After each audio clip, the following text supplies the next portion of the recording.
So in this video we're going to take a look at setting up a foldback and mixers and how we can use those. So mixers are down here on the right hand side. So most of the time when you're live, as we've said before, you need to be mixing in left right. But if you're doing a band practice and you want to set up a foldback, then we use some of our mixers. So in this example we're going to be using mix 4. So if we've got it selected, you can rename it here.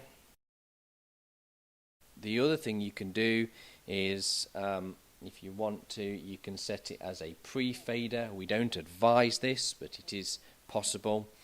You can also change where from each channel it receives its signal. The easiest one to do is to do it as post all or post EQ.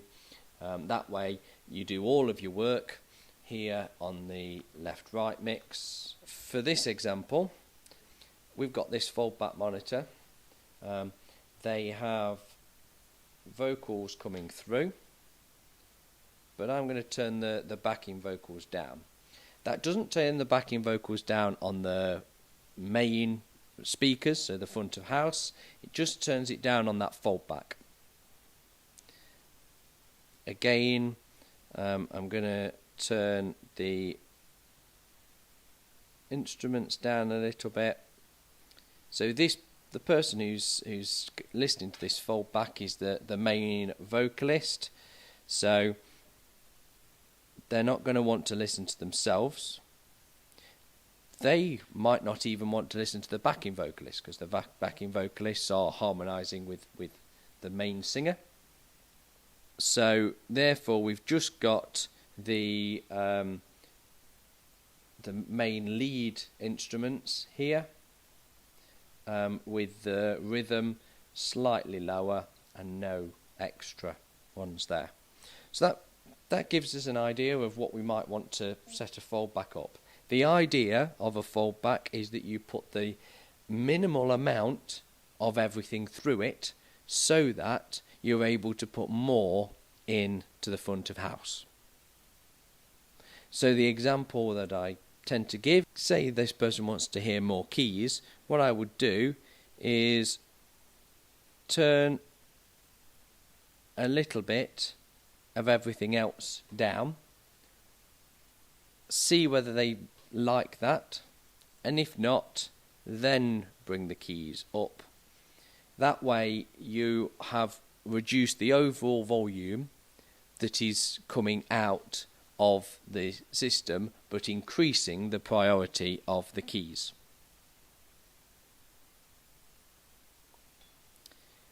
In most cases you won't need to adjust any of the other settings elsewhere, so the PEQ, the GEQ, and that kind of thing.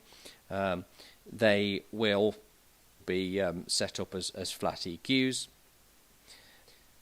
So once we've got those set up, then I would advise that you go up to the Scenes tab and save a preset, and then if we just look in the filters one there, the items in the outputs here that we want to use is mainly the faders here, because the main adjustment that we've made is how much of the channel on the left right is going to the foldback monitors. Click apply on that and then click store, and that has overwritten those presets. So now if we go back to processing, if we make any more adjustments either while the service is happening or at the next band rehearsal, then we need to go back to scenes and save the preset.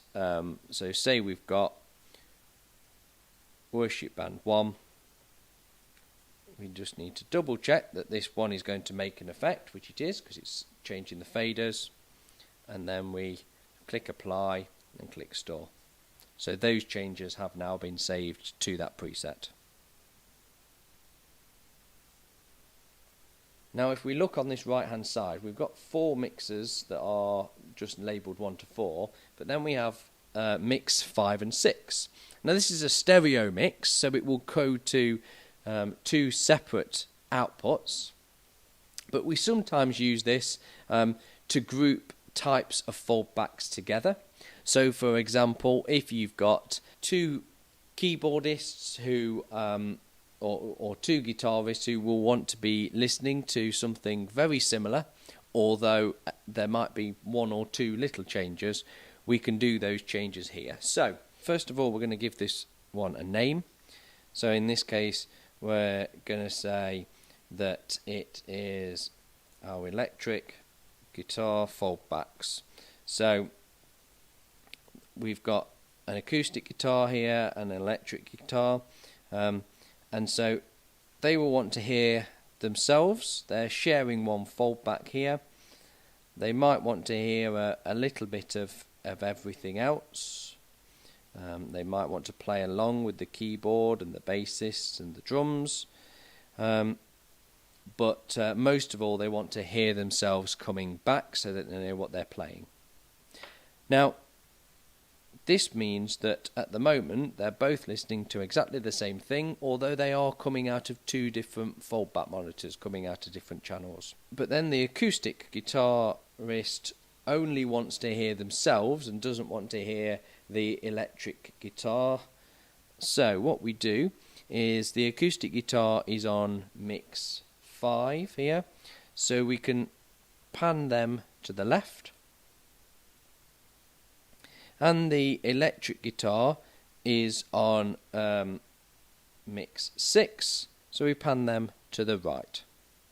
So now they are listening to a little bit of the vocals, a little bit of the backing vocalist, but the acoustic guitar is only listening to himself, the electric guitar is only listening to himself, but they're both listening to the keys and the bass and the drums.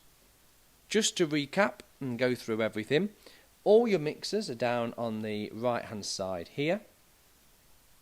They can be set up either as pre-fader, although most of the time we advise that you set them up as post-fader. Post-fader means that any adjustment that you make here in these sliders will be in comparison to the left-right here. So as an example for that, we've got the vocalist coming through here on our mix 4, but if I then go to left-right and turn that vocalist down, then on number 4, although it's coming through here, bouncing up and down, it doesn't appear on the foldback out. And if I turn them back up again, and go back to mix 4, you will see that it's now bouncing away. So everything during a live mix is done on the left-right once we've set up our mixers correctly.